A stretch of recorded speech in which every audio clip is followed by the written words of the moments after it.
ஒரு புத்தகத்துக்கு நடுவில் வரக்கூடிய குட்டி குட்டி கதைகளை மட்டும் சொல்லக்கூடியது தான் நம்ம சேனல்ல வரக்கூடிய golden stories from golden book segment. அந்த வகையில் இன்னைக்கு நம்ம ஸ்டோரிஸ் ஆஃப் எஜிப்ட் அப்படின்ற புத்தகத்துல இருந்து ஒரு சூப்பரான கதையை தான் பார்க்க போறோம்.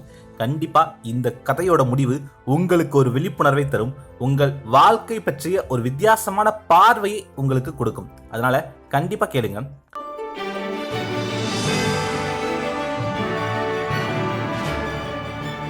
எண்ணுவதெல்லாம் உயர்வு. நான் உங்கள் ஜேஆர். எகிப்து சாம்ராஜ்யத்தை பத்தி கேள்விப்படாதவங்க யாருமே இருக்க முடியாது. கிட்டத்தட்ட 3000 ஆண்டுகள் நிலைத்திருந்த ஒரு சாம்ராஜ்யம் தான் அது.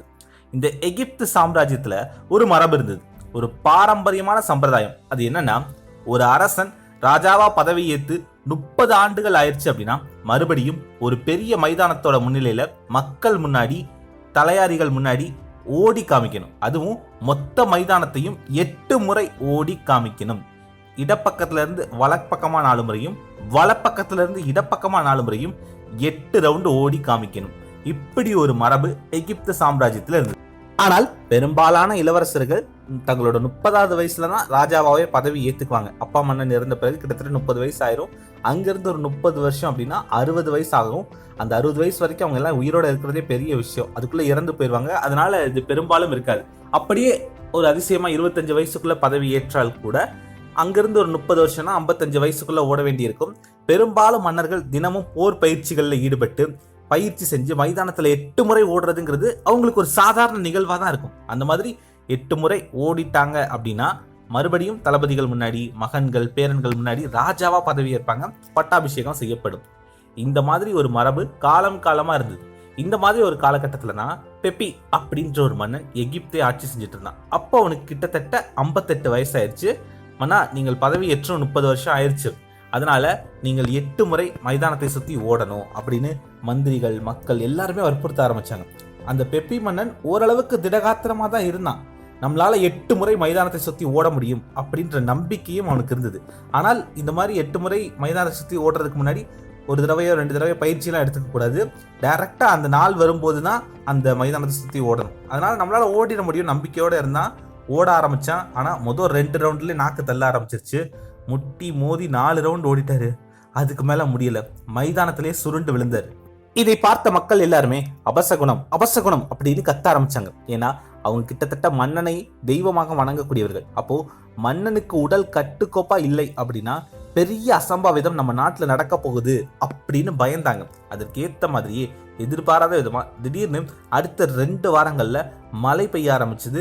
அந்த மழை கொட்டி தீர்த்தது. ஒரு பெருவெள்ளம் நிறைய இடங்கள்ல வந்தது. இதனால மிகப்பெரிய பஞ்சமும் ஏற்பட்டது. இதையும் தாண்டி மக்கள் வாழ்ந்துகிட்டு இருந்த போது திடீர்னு அடுத்த ஒரு 2 மாசத்திலேயே வெயில் பயங்கரமா சுட்டு எரிச்சுது. ஒரு ஏற்கனவே வெள்ளம் வந்து தண்ணியெல்லாம் நிறைய போனனால இந்த தடவை வெயில் காலத்துல சுத்தமா தண்ணியே இல்லை. அதனால மறுபடியும் பஞ்சம் ஏற்பட்டுச்சு. அடுத்தடுத்து தொடர்ந்து இந்த மாதிரி அசம்பாவிதங்கள் நடந்தனால மக்கள் மத்தியில மிகப்பெரிய சலசலப்பு ஏற்பட்டுச்சு.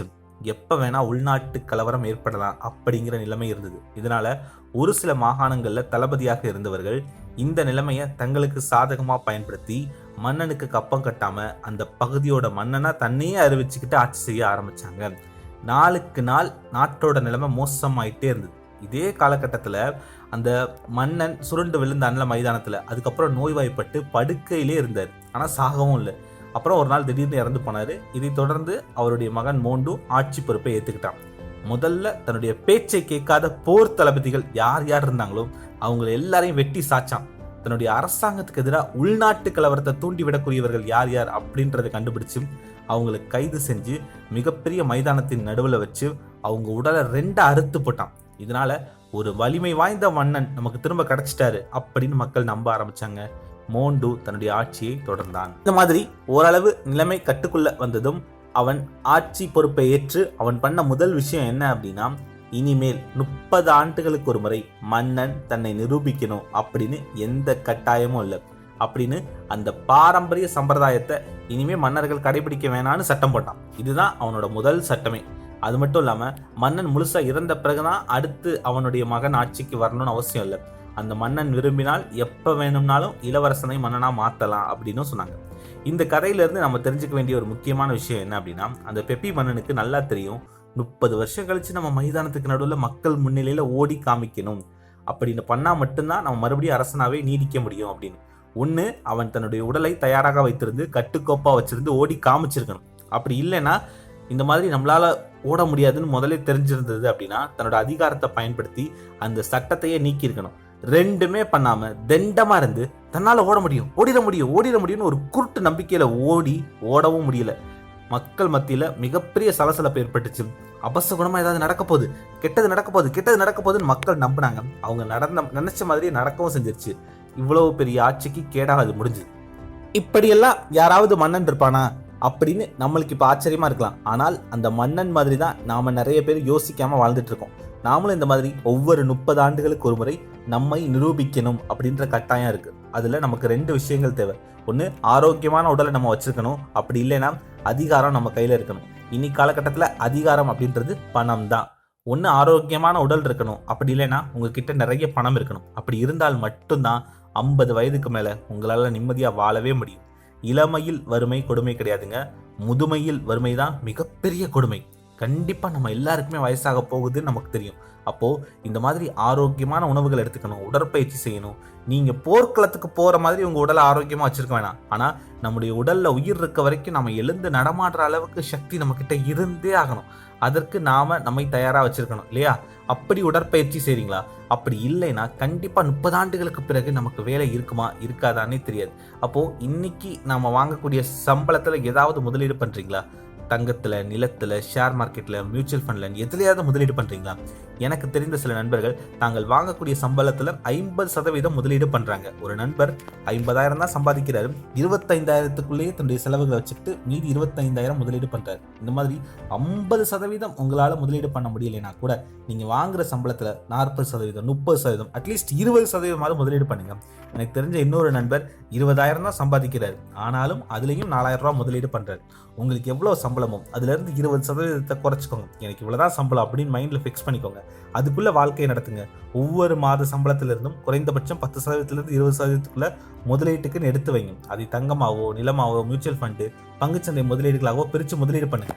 இன்னைக்கு நீங்க எவ்வளவுக்கு எவ்வளவு உங்களோட செலவுகளை குறைச்சு முதலீடு பண்றீங்களோ அடுத்த 5 முதல் 7 வருடங்களுக்குள்ளேயே அது பல மடங்காக பெருகி உங்களுக்கு மிகப்பெரிய லாபத்தை கொடுக்கும். அடுத்த 10 வருஷங்களுக்கு பிறகு நீங்க ராஜா மாதிரி வாழலாம். அதனால இன்னைக்கு எங்கெல்லாம் நம்ம தேவையில்லாம செலவு பண்றோம்னு யோசிங்க. உங்களோட செலவுகளை குறைக்க ட்ரை பண்ணுங்க. அதே நேரத்துல ஒவ்வொரு வருடமும் உங்களுடைய வருமானத்தை பெருக்கவும் முயற்சி பண்ணுங்க. செலவுகளையும் குறைக்கணும், வருமானத்தையும் பெருக்கணும். அதை சரியான இடங்கள்ல முதலீடும் பண்ணணும். இப்படி பண்ணா நம்ம கடைசி வரைக்கும் ராஜாவாகவே வாழலாம். அதே மாதிரி 30 ஆண்டுகளுக்கு ஒரு முறை தான் நம்ம மைதானத்தை சுத்தி ஓடணும் அப்படின்னு அவசியம் இல்லை. 3 நாளைக்கு ஒரு முறை கூட மைதானத்தை சுத்தி உங்களால எத்தனை ஓட்டங்கள் ஓட முடியுது அப்படின்றத முயற்சி பண்ணி பாருங்க. அதாவது ஒரு அரை மணி நேரம் டைம் வச்சுக்கோங்க. அந்த அரை மணி நேரத்துக்குள்ள நீங்க எத்தனை ரவுண்டு ஓட முடியுது அப்படின்னு செக் பண்ணுங்க. ஒவ்வொரு 3 நாளும் அதே மாதிரி அரை மணி நேரத்துக்குள்ள அத்தனை ரவுண்டு ஓடிட முடியுதா அப்படின்னு செக் பண்ணி பார்த்துக்கிட்டே இருங்க. இப்படி 3 நாளைக்கு ஒரு முறை பண்ண முடியலையா, அட்லீஸ்ட் 3 வாரத்துக்கு ஒரு முறையாவது பண்ணுங்க.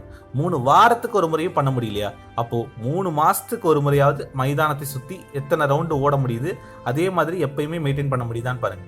3 மாசத்துக்கு ஒரு முறையும் ஓட முடியலையா, அட்லீஸ்ட் 6 மாசத்துக்கு ஒரு தடவையாவது அதை கண்டிப்பா ட்ரை பண்ணுங்க. உங்களால இன்னைக்கு மைதானத்தை சுத்தி எத்தனை ரவுண்டுகள் தடையில்லாமல் ஓட முடியுது அரை மணி நேரத்துக்குள்ள அப்படின்னு பாருங்க. அதை எப்போதுமே மெயின்டைன் பண்ண ட்ரை பண்ணுங்க. இன்னைக்கு உங்களோட செலவுகளை குறைச்சு சரியான இடத்துங்களில் முதலீடு பண்ணி அதே நேரத்தில் உங்களுடைய உடலும் ஆரோக்கியமா இருந்துருச்சு அப்படின்னா நீங்க கடைசி வரைக்கும் ராஜா தான். ட்ரீம் பிக், அச்சீவ் பிக், எண்ணுவதெல்லாம் உயர்வு.